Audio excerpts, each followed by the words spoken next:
कल्पना कीजिए, रात का समय है, चारों ओर सन्नाटा, लेकिन किसी देश के राष्ट्राध्यक्ष के पास एक ऐसा ब्रीफकेस है जो किसी भी क्षण पूरी दुनिया को तबाह करने की ताकत रखता है। ये कोई साधारण ब्रीफकेस नहीं, बल्कि इसका हर लॉक, हर कोड और हर बटन इंसानियत के भविष्य का फैसला कर सकता है। लेकिन क्या आपने सोचा है ये ब्रीफकेस क्या है? इसके अंदर ऐसा क्या होता है? और क्या ये ब्रीफकेस सच में सिर्फ एक बटन दबाने पर कई शहरों को राख कर सकता है?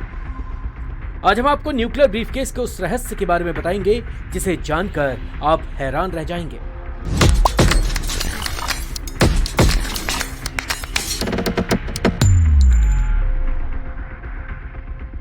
आपने देखा होगा कि अमेरिका और रूस जैसे बड़े देशों के राष्ट्राध्यक्ष जब भी कहीं जाते हैं तो उनके साथ हमेशा एक छोटी सी टीम होती है, लेकिन इस टीम के साथ एक और चीज होती है, एक ब्रीफकेस।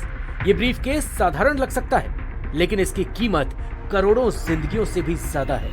इसे न्यूक्लियर ब्रीफकेस या अमेरिका की भाषा में न्यूक्लियर फुटबॉल कहते हैं। इसकी कहानी बड़ी दिलचस्प है, जो शुरू होती है शीत युद्ध के दौर से, जब अमेरिका और सोवियत संघ में एक दूसरे को हराने की होड़ मची थी। 1962 के क्यूबा मिसाइल संकट के बाद यह एहसास हुआ कि परमाणु हथियारों के फैसले में देरी विनाश का कारण बन सकती है, और तभी से ये ब्रीफकेस अस्तित्व में आया। अब सवाल उठता है कि इस ब्रीफकेस के अंदर आखिर ऐसा क्या होता है? दरअसल इसके अंदर एक एन्क्रिप्टेड डिवाइस होता है जिसे गोल्ड कोड्स कहते हैं। ये कोड्स परमाणु मिसाइलों को लॉन्च करने के लिए अनिवार्य है।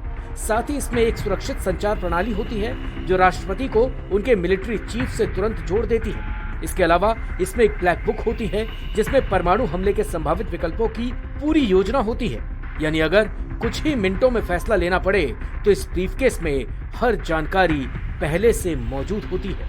अब बात करते हैं अलग अलग देशों के न्यूक्लियर ब्रीफकेस की। अमेरिकी राष्ट्रपति के साथ हमेशा एक मिलिट्री अफसर रहता है जिसके हाथ में न्यूक्लियर फुटबॉल होता है। चाहे राष्ट्रपति एयरफोर्स 1 में हो या किसी बड़े इवेंट में, वो ब्रीफकेस कभी उनसे दूर नहीं होता।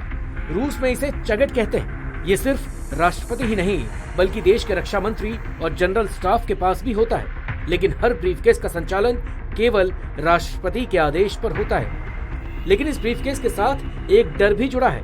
क्या होगा अगर ये ब्रीफकेस गलत हाथों में चला जाए, या अगर कोई तकनीकी खराबी हो जाए?